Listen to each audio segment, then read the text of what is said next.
В гримерках волнение и последние штрихи перед выступлением. Композитор из Удара Михаил Куклин приезжает на Койташ каждый год. Говорит, в последние годы музыкой все больше занимаются девушки, а молодые люди свободное время проводят в гаджетах. Меняются времена, меняются интересы, вкусы у молодежи, и в том числе и у нас, наверное. Нам приходится сейчас больше подстраиваться под них, писать песни под их стили, чтобы им нравилось, чтобы они пели.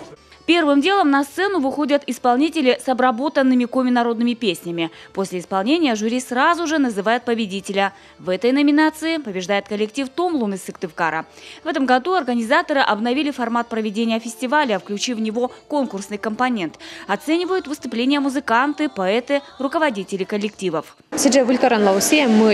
Еще одно новшество. Примерно за месяц до Койташа все песни мы распространили в соцсетях. Это сделали для того, чтобы те, кто не может прийти на концерт, тоже ознакомились с новыми песнями, чтобы они стали доступны всем.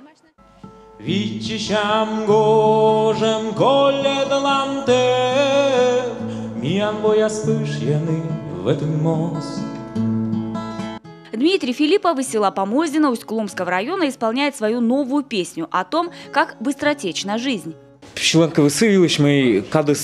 Это песня о том, что время летит и очень быстро, и надо жить так, чтобы много осталось в памяти, что надо беречь друг друга, выбирать правильных людей рядом с собой.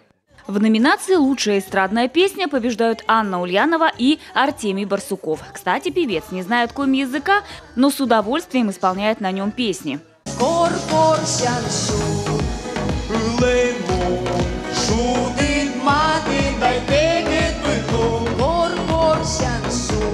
Все эти две песни написаны музыкально Аней, написаны. Благодаря ей я спел эти песни на коми-языке. И эта победа заслужена наша, но твоя в первую очередь.